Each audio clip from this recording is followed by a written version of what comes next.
and says that they had a side effect, don't tell her, oh no, there's no way that could happen, right? We don't want to tell people that. It can happen. So we'll talk about kind of what we do now. One thing that I think is interesting is this is a study that showed that even just the diagnosis of dysplasia, right? Because the question is it the treatment, or is it that they were diagnosed with a precancerous condition that's associated with a sexually transmitted infection? They got the precancerous condition from having sex. That may make you not want to have sex, right? And there is data that shows that it's probably both the treatment and the diagnosis that affects people sexually. So the main thing is that where the takeaway from it was a case control study of people that were diagnosed and did or did not get treatment. And the main thing was that the sexual worry was kind of the most continuous thing that they found. And anybody that was diagnosed had worse body image and worse sexual activity. And sexual worry was, everybody had it, but it was worse in those that had a treatment. So what do we do, right? I'm never going to tell you not to treat pre-cancer, but one thing you can consider is an ablation. So rather than removing a piece of the cervix, we actually do cryotherapy where we freeze the cervix. There's laser treatments that you can do, so just an ablation. And these work almost as well in young patients that have a satisfactory colposcopy. So if you can see the whole squamous-columnar junction, so where the squamous cells hit the columnar cells, ablate it. Laser can be very useful. And then if you're going to do a leap, just don't go that deep. You only need to go about 5 to 6 millimeters just to get the depth of removing. The more tissue you take out, the higher the risk of a preterm delivery, but also the higher risk of sexual dysfunction. And we think, when people say, oh, it can't happen, we actually don't, we haven't studied how the cervix plays a role in sexual function. We don't really know its anatomy. And some of the thoughts are that both there's the nerves that are getting damaged, but for some people that have pain, they can get neuroma. So they can get like the nerves form a little cyst. And there's some new data where they're really looking at the specimens, the leaf specimens, and they're finding all these different nerve bundles that are probably getting affected. All right, so just to close it out, and we're going to close hopefully on time, hopefully you have lots of questions. There's a lot of obstetric and gynecologic conditions that can affect sexual health. It's really important to anything we do as OBGYNs or urologists, right? We're dealing with organs that are used in sex. Anything you do on the penis is also used for sex. Anything I do in the vagina is also used for sex. Not in everybody, but in most people. So we need to consider what our treatments do and how they can affect people's sexual well-being. Take into account her full story. So some people may attribute sexual problems to gynecologic conditions, but it's not the condition. So the example I give is fibroids. I oftentimes see somebody where they're like, I have sexual pain or I've got low desire. They get an ultrasound, the ultrasound shows a fibroid. The majority of fibroids, I didn't talk about them because they don't really cause sexual dysfunction unless they're very big, they're causing bleeding, or they're in the back of the uterus. If they're low and in the back near the cervix, that can absolutely cause sexual pain. Endometriosis also. So not everybody with endometriosis is going to have sexual pain, and certainly not everybody with sexual pain has endometriosis. And so it's important to keep that in mind. And whenever we're thinking about treatments, as I said in the last talk, think about all of the kind of the biopsychosocial model and give anticipatory guidance. The hardest thing for patients, and I see these patients all the time, and it is when they come in and they say, I had no idea that this treatment could affect my sex life, right? It's better to just tell them ahead of time, this could affect something, so that they're not completely shocked afterwards and they have all the emotional trauma from that. So with that, thank you for your attention. I know it was a lot of information, and I'm happy to take your questions.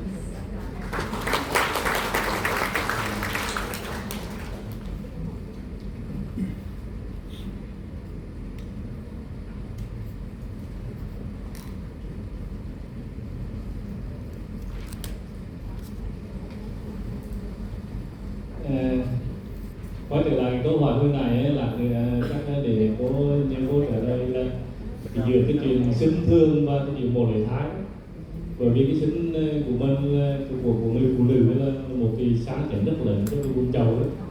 Thì sau khi mà sinh xong mà người ta giảm cái ham muốn và giảm cái hưng phấn và cực khói ấy, thì cái việc can thiệp xử lý sẽ như thế nào, đặc biệt là những trường hợp mà có các khâu tận sinh môn.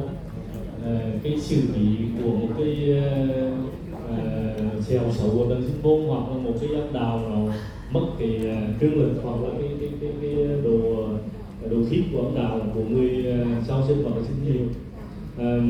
Một cái bàn luận phải nói là rất thường gặp á, là cô có đề cập ở đây là cái vấn đề mà một cái bệnh mà ví dụ xuất phát là cái tổn thương tiền ung thư cổ tử cung, rồi xử lý là phải chót để dẫn đến cái giảm cái ham muốn tình dục. Thật ra cái vấn đề ấy, có thể nó xuất phát từ cái tâm lý của người bị chẩn đoán ấy, là bị tổn thương tiền ung thư. Họ đang ở trong một cái trạng thái bệnh lý là lo lắng là liệu là bệnh đã lành hay chưa, hay là cái ung thư này là nó sẽ còn tiến triển nữa. Nó rất là giống với một cái bệnh như cô đề cập là bệnh lấy có đường tình dục á, là cái bệnh mà còn đi luôn cái xùi màu gà. Như khi là mình chẩn đoán một cái bệnh mình nghĩ hẳn rất là đơn giản, mình biết hẳn nguy hiểm gì cả, một cái tổn thương gọi là lành tính thôi.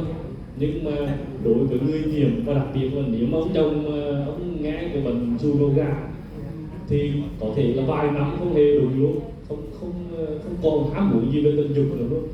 Như vậy cái câu chuyện của vấn đề đấy là một cái sáng chấn tâm lý do cái bệnh cảm gây ra, không phải do can thiệp của bác sĩ phụ khoa, không phải là mình áp lạnh hay là quẹt chọt, cũng không phải là mình đổ cái con đi luôn, mà xuất phát từ cái tâm lý máng bệnh, và cái này nó mới nguy hiểm. Yeah. Xin mời. I appreciate that, and I think, you know, I would say that, okay, so first in terms of the obstetric piece, and again, we'll have time to discuss it tomorrow, is that, you know, again, we think as obstetricians, and we know that vaginal delivery causes so much more trauma to the pelvic floor, that it seems so natural to assume that then that's going to lead to worse sexual outcomes than a C-section.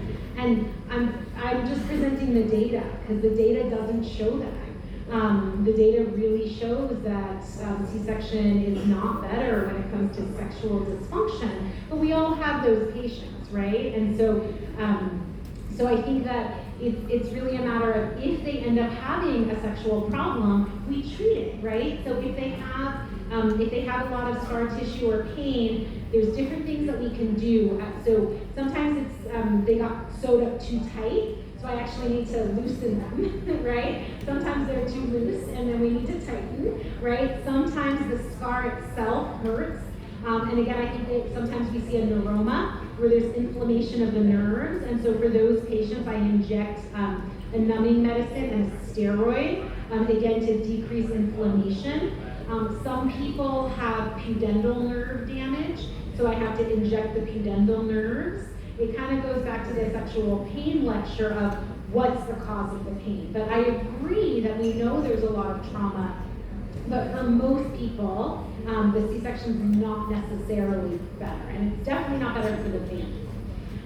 But it's in our mind because we see them. The urogynecologists in the United States, they all get C-sections. None of them will have a vaginal delivery, right? But it's because they only see the bad outcomes, as opposed to me, and you know, I'm not a urogynecologist. I see most people doing fine after they have a vaginal delivery.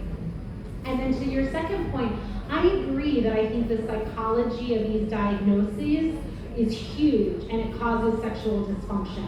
And I think for me as a gynecologist, my role in trying to prevent that is to be extremely, is to counsel them on the ubiquity and how common all of these conditions are, right? So basically anybody that has had sexual intercourse has the HPV virus, right? So I tell that to everybody. If you've had sex, you have the HPV virus. So even if it tests negative, it's because there's not enough of it on the cervix today. But next year there might be, right? So, people comparing themselves, oh, there's something wrong with me sexually. Everybody has this virus. So I actually think it is our role when we diagnose people to give them a lot of psychological support. And certainly for STIs like herpes, I spend a lot of time with my patients who get a herpes diagnosis, trying to reassure them how common this is, how they're not defective, that someone will want to have sex with them. We have very effective medications, so that kind of psychology.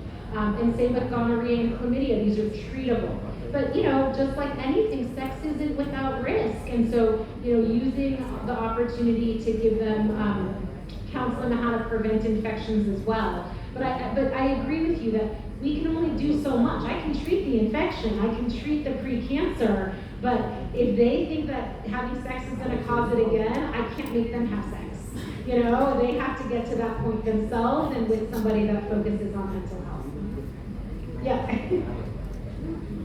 I think that's why it sometimes seems so difficult to work with women, because if you remember in this warning, everything can give sexual problems. Yeah. I mean, I'm a psychiatrist. If I give psychotropic medication, it might give sexual problems. If I don't treat it, it will give sexual problems because they're depressed.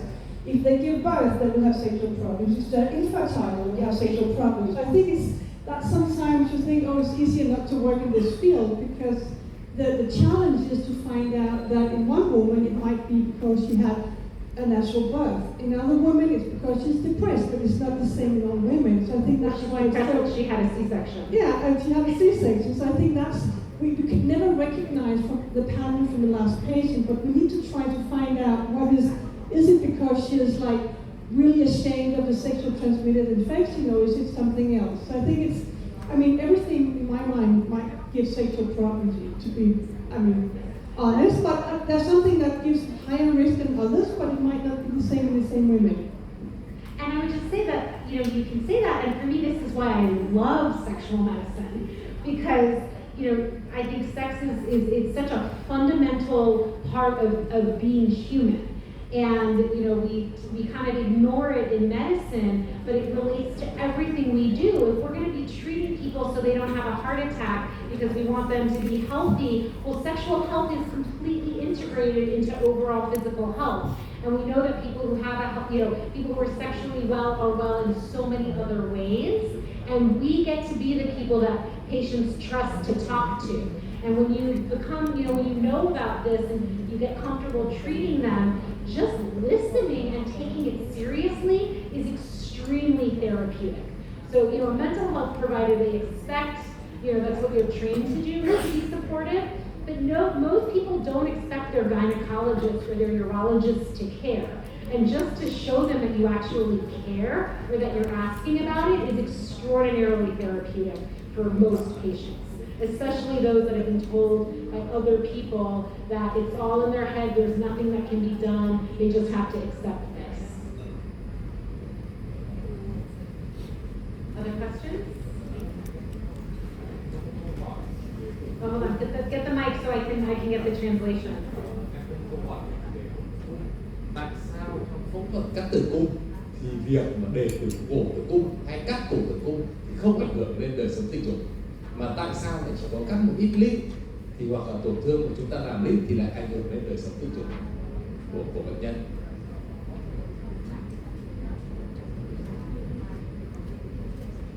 That is a great question. I thought about that, right? If we say, oh my God, I'm going to remove the cervix and it doesn't do anything, but I'm going to cut it and it destroys it. So two theories on this.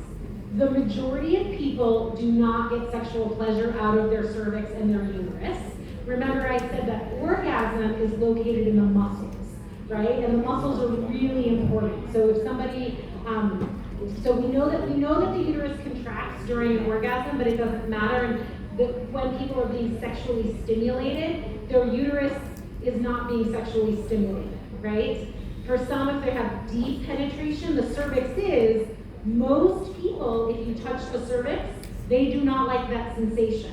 So if you remove the cervix, you're not causing a problem. But for those that do enjoy the cervix getting hit, they may notice it. I think for LEAP, it's both of them, right? This may be someone that actually enjoyed their cervix getting hit, and now we damaged the nerves, right? Or they didn't enjoy it, but now the nerve has a neuroma, because again, we're finding this histologically, that the nerve has like a cyst at the end of it, so now it's hypersensitive, whereas before it wasn't. It looks like that answers the question. You're satisfied? Yeah. But that was a great question, and again, it's a good way to connect the two. And it shows that everybody's a little bit individual, and that's why getting a good history is important.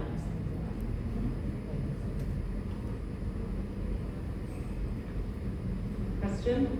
Over here?